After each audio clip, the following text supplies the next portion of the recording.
So, hello everyone. Today topic is probability. Probability आज हम probability पढ़ेंगे. ये मैंने क्लास 9 से चैप्टर 15 लिया है. ओके. सो probability होती क्या है? सबसे पहले हम समझेंगे probability मतलब क्या है.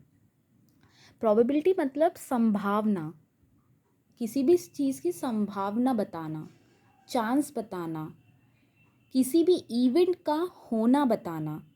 गैसिंग करते हैं ना हम, जैसे कि कल बारिश हो सकती है, हम गैस कर रहे हैं, हम बारिश होने की एक चांस बता रहे हैं. उस चांस को हम प्रोबेबिलिटी कहते हैं. उस इवेंट, किसी भी इवेंट के फ्यूचर में होने की संभावना बताते हैं, उसे हम प्रोबेबिलिटी कहते हैं. इस प्रोबेबिलिटी को हम मैथमेटिकली भी निकालते हैं. और जब हम मैथमेटिकली किसी भी प्रोबेबिलिटी को निकालते हैं, किसी भी फ्यूचर इवेंट के होने के चांस को जब निकालते हैं, तो वो फ्रैक्शन के फॉर्म में होती है मैथमेटिकली. तो यहाँ पे आपको एक क्वेश्चन गिवन है, माफ़ कीजिएगा, यहाँ पे आपको एक फॉर्मूला गिवन है प्रोबेबिलिटी का, जो एक फ्रैक्शन के फॉर्म में है. एक फॉर्मूले में लिखा है number of outcomes upon total number of outcomes. ठीक है, number of outcomes upon total number of outcomes लिखा है. बारिश हो सकती है और नहीं भी हो सकती है. हमने एक चांस उसके होने का निकाला है या हमने संभावना व्यक्त की है. दूसरा फॉर्मूला है P of E, probability of event किसी भी इवेंट की, फ्यूचर की हम संभावना निकालते हैं. Number of trials in which event happens और total number of trials. उस इवेंट के होने की संभावना जो की वो कितनी बार, number of trials in which event happen, वो इवेंट कितने ट्रायल्स में आया है, अपॉन कितनी बार उस इवेंट के लिए हमने ट्रायल किया. ठीक है, आगे हम एक कॉइन के टॉस करने वाले एग्जाम्पल से इस फॉर्मूले को समझेंगे. ओके, पी ऑफ ई उस इवेंट का होना और इस इवेंट का नहीं होना, वो ऑलवेज इक्वल्स टू 1 रहेगा. प्रोबेबिलिटी किसी भी इवेंट की 0 से 1 के बीच में लाइज करती है. 0 से 1 के बीच में किसी भी इवेंट की प्रोबेबिलिटी होती है ऑलवेज. उस इवेंट का होना, ओके, और उस इवेंट का नहीं होना, वो ऑलवेज सम करेंगे तो 1 ही आएगा. कॉइन को हमने टॉस किया, तो उस कॉइन को जब हम टॉस करेंगे तो या तो हेड आएगा या तो टेल आएगा.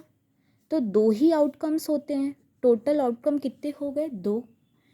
मान लीजिए हमने सोचा कि हेड आ जाए. पी ऑफ हेड की संभावना कितनी होगी, पहले हम देखते हैं. चांसेस कितने P of head, probability head की प्रोबेबिलिटी के कितने चांसेस है. एक बार जब आप कॉइन टॉस करेंगे तो एक ही बार हेड आएगा या तो टेल आएगा. तो हेड आने की एक ही चांस है. कितने आउटकम्स हैं टोटल, हेड या टेल, तो 1/2. ऐसे ही टेल आने की कितनी संभावना है, एक ही संभावना है. एक बार कॉइन टॉस करेंगे तो, ठीक है, तो ऊपर आ जाएगा 1 अपॉन, ठीक है, कितने टोटल आउटकम्स हैं, या तो हेड या तो टेल, मतलब 2 आउटकम्स हैं. तो दोनों की संभावना कितनी है, हाफ हाफ है. जब इस दोनों की संभावनाओं को आप ऐड करते हैं हाफ हाफ को, तो क्या आता है, 1 आता है. यही मैंने आपको बोला है यहाँ पे, आपके इवेंट का होना और नहीं होना ऑलवेज इक्वल्स टू 1 रहेगा. ठीक है, तो जब आपने पी ऑफ हेड को प्लस किया पी ऑफ टेल से, तो वो इक्वल्स टू 1 ही आएगा और 1 ही आया. ठीक है, तो किसी भी इवेंट की संभावना करना, उसे हम कहते हैं प्रोबेबिलिटी. ओके, एक और एग्जांपल अगर हम ले लेते हैं डाइस का. डाइस मतलब जब हम घर में लूडो खेलते हैं तो जो हम एक क्यूब टाइप का यूज़ करते हैं, उसे डाइस कहते हैं.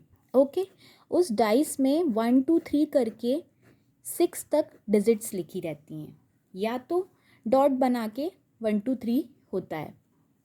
ओके, सो उस डाइस में कितने आउटकम्स हो सकते हैं जब आप फेंकते हैं? तो आउटकम्स कितने होते हैं?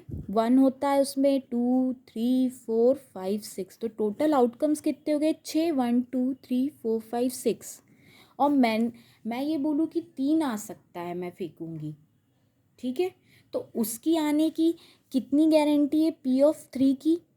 क्योंकि एक बार फेंकूँगी तो एक ही बार 3 आ सकता है, तो 1 बार 3 आ सकता है। और कितने फेवरेबल आउटकम्स हैं?